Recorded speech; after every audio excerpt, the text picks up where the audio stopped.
अच्छा जी, हम बात कर रहे हैं साल की सबसे बड़ी डकैती की और ये डकैती कैसे हुई और इसके बाद मुलजमान इसके पकड़े गए हैं। इस हवाले से हमारे साथ मौजूद हैं जो ऑनर हैं, बिजनेसमैन हैं एक, जिनकी जो डकैती की ये वारदात इन्हीं के जो लोग हैं, मुलाजिम हैं, उनके साथ हुई थी। इनसे तफसीलात जानते हैं। सबसे पहले अपना नाम बताइएगा, कैसे हैं आप? ठीक हैं, बिस्मिल्लाहिर्रहमानिर्रहीम। मेरा नाम इमरान ख़ान है और मैं इमरान पोल्ट्री सर्विसेज का ओनर हूँ।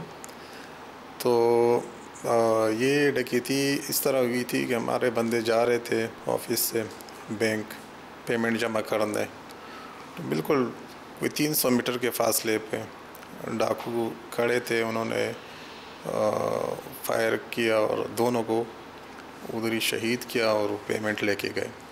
फिर कितनी पेमेंट थी इनके पास और क्या इतनी बड़ी पेमेंट लेकर जा रहे थे? उस दौरान कोई आप लोग की तरफ कोई एसओपी नहीं थी? कोई गार्ड इनके साथ नहीं होता?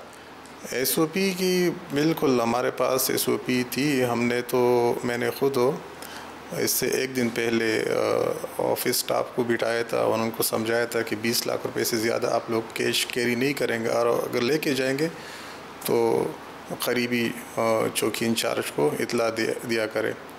तो ये तो इंस्ट्रक्शंस थे, लेकिन उन्होंने ये समझा कि अमाउंट ज़्यादा है और टाइम शॉर्ट है, तो उसकी वजह से बस वो बल्क अमाउंट में वो लेके गए पेमेंट। जब आपके एसओपी थी कि 20 लाख से ज़ायद रकम नहीं है, ये रकम कितनी थी पहले तो हमें ये बताएं। ये टोटल रकम थी तकरीबन 1,35,00,000 रुपया। तो 1,35,00,000 की रकम अचानक से लेकर जा रहे थे, तो उसके बावजूद और हुआ भी ये आपके जिस ऑफिस के अंदर हम मौजूद हैं, यहाँ से चंद कदम दूरी ये इंसिडेंट हुआ है और उसके बाद जो बैंक है वो भी यहाँ से करीब ही है। तो क्या ऐसी वजह हुई कि जो मुलजमान हैं उन्होंने क्या रैकी की हुई थी? जी, इन्होंने बिल्कुल रेकी की थी और ये हमारे बंदे जैसे बैंक जाते थे तो वहाँ पर इन लोगों ने 1 हफ़्ता 10 दिन से इस पे काम किया था डकैत्स ने, और वहाँ से वापसी में ये आए हैं, इनको ट्रेस किया है और उसके बाद इनको टाइम का पता चला है, गाड़ी का पता चला है, बंदों का पता चला है, तमाम मालूमात इनके पास थी। ऐसा कोई नहीं था कि कोई दूसरा मुखबिर या कोई और, ये 2 बंदे थे। इन 2 बंदों की काफ़ी इन्फॉर्मेशन थी। हमारे जो कैशियर था और उसके साथ जो दूसरा बंदा था ऑफिस बॉय, तो इन दोनों के बारे में वो काफ़ी जानते थे। हफ्ता 10 दिन से इन लोगों ने इस पे काफ़ी मालूमात ली थी। अच्छा, इस इंसिडेंट के अंदर कोई बहुत ज़्यादा रेजिस्टेंस नहीं की गई।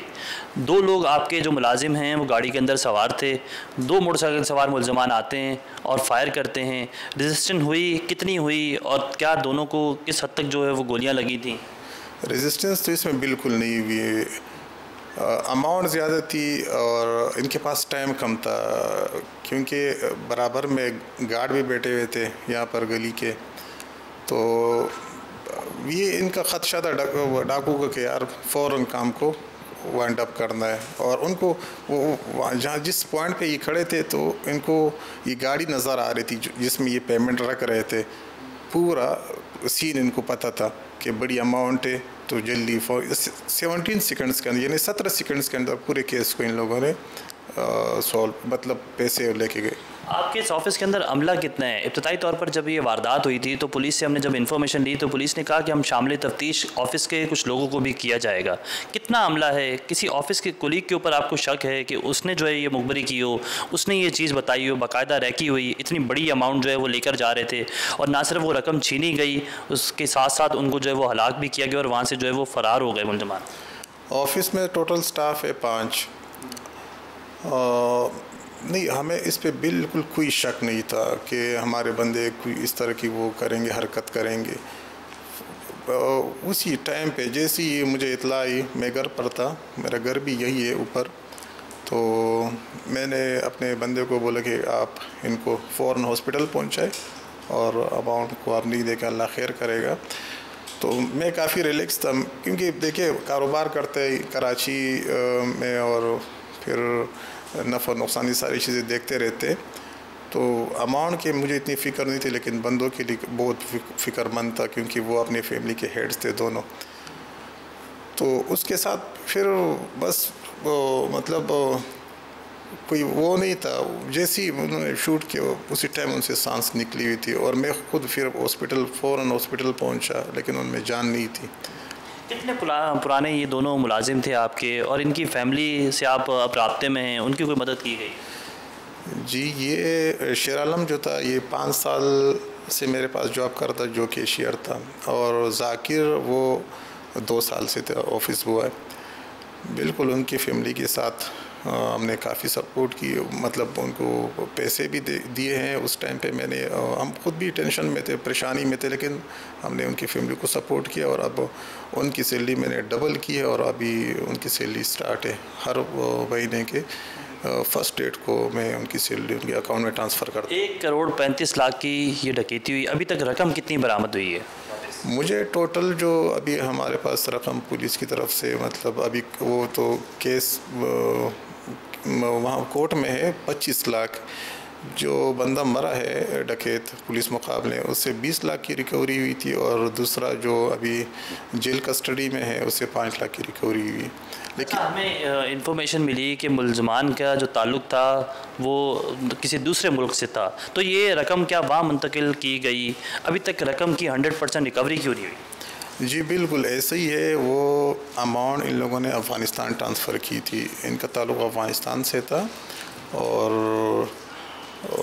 जो इनके पास ये फिर गए भी थे अफ़गानिस्तान, इसलिए थोड़ा सा टाइम भी इसमें लगा, पूरे 4 महीने इसमें लगे। रकम की रिकवरी तो बहुत ज़्यादा कम हुई है। 1,35,00,000 की डकैती होती है और उसमें से सिर्फ 25 लाख रुपए की रिकवरी होती है। अब पुलिस का क्या कहना है? आप पुलिस के रवैये से, पुलिस की जो अब तक की इन्वेस्टिगेशन है उससे मुतमईन हैं आप? जी मैं बिल्कुल मुतमईन हूँ। मैं तो पुलिस की वजह से यहाँ पर मतलब रिलैक्स रहा, और ये मेरे पास आते थे, मुझे बताते थे कि भाई आप टेंशन नहीं लो, इंशाल्लाह हम हर किस्म की आपके साथ ताउन करेंगे। रकम देखिए, रकम ट्रांसफ़र हुई अफ़गानिस्तान, तो ये लगे हुए अपनी कोशिशें कर रहे हैं। उसमें शायद टाइम लगेगा, कोई होगा इनका प्रोसीजर, लेकिन 25 लाख की रिकवरी हुई है, और बाकी जो है ना ये कह रहे हैं कि हम इंशाल्लाह कोशिश कर रहे हैं, तो उम्मीद है कि इंशाल्लाह पैसे रिकवर हो जाएंगे।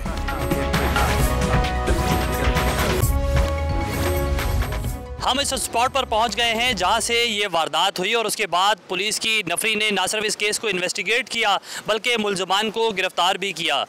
ये वो स्पॉट है मेट्रोवेल का जहां जो है ये वारदात हुई, और मेरे बिल्कुल इस जानिब के मनाजिर हैं कि यहाँ से वो मुलजमान जो है वो रैकी भी कर रहे थे, जबकि जो फैमिली है या फिर जो लोग थे गाड़ी में सवार थे वो भी यहीं से आ रहे थे जिनसे डकैती हुई है। पुलिस की नफरी अब भी यहाँ मौजूद है, उनसे भी पूछते हैं कैसे इस केस को सॉल्व करने की कोशिश की जा रही है, बकाया जो रकम है वो कैसे रिकवर होगी। सबसे पहले आप हमें ये बताएं कि इन्होंने रैकी कैसे की? जैसे कि आप लोग कह रहे हैं यहाँ से बैंक कितना दूर है, एक ऑफिस से ये रकम लेकर निकले थे? अस्सलाम वालेकुम। यहाँ से बैंक करीबी है, बाब खैबर के पास मीज़ान बैंक है, और ये वहाँ अक्सर जाते थे यहाँ से रकम लेके। ये आगे इमरान पोल्ट्री के नाम से इनका ऑफिस है, तो ये डकैत वहीं बैठे हुए थे। 2-3 दिन इन्होंने इनको रेकी की है कि ये गाड़ी मुसलसल आ रही है और इस तरह रकम लेके, तो ये इनके पीछे आए हैं। फिर बीच में हफ्ते और इतवार का दिन आया तो छोड़ा है। फिर पीर के दिन ये 8:30 बजे से यहीं पे ये जो स्पॉट आपको नज़र आ रहा है यहाँ पे ये आ गए। जैसे ही ये गाड़ी इस जंप पे रुकी है तो इन्होंने इन पे डायरेक्ट फायर किए हैं, और जो रकम है वो लेके इस रास्ते से ये सीधे फरार हुए हैं। क्या वजह है अब तक पूरी रकम जो है वो क्यों नहीं रिकवर हो सकी है? असल में ये जो शेरी है एक अफ़गानिस्तान का है, उसने अफ़गानिस्तान की तरफ रकम ट्रांसफ़र कर रही है। बहरहाल हमारी कोशिशें जारी है, और इसमें एसएसपी के ज़िला के माड़ी कैप्टन फैज़ान साहब की काफ़ी कोशिशें हैं, और वो अभी लगे हुए हैं, इंशाल्लाह कवर हो जाएगी वो भी। अच्छा, इस स्पॉट पे भी हमने देखा है कि पुलिस की नफरी मौजूद है। इस तरह की रैकी शहर के अंदर होती है, आपके इस इलाके काफ़ी कंजस्टेड ये इलाका है, इसके अंदर भी इस तरह की रैकी हो रही है, तो क्या पुलिस की तरफ से कोई चेक एंड बैलेंस नहीं रखा जाता है? मुलजमान असला लेकर इस शहर के अंदर घूम रहे हैं और कोई मशकूक जानकर उनको रोकने की कोशिश नहीं करते? नहीं, बिल्कुल यहाँ पे हम कर रहे हैं। यहाँ जो असल में बैंक है उसकी बहुत ज़्यादा ट्रांजैक्शन है, तो उस पर हमने अपने 2 बंदे मुस्तकिल बिठाए होते हैं। इसके अलावा बाकी एरिया में गश्त वगैरह हो रहा होता है, तो कोशिश हमारी है जारी है इंशाल्लाह, और स्ट्रीट क्राइम के ख़िलाफ़ हम लोग काफ़ी इक़दामात उठा रहे हैं।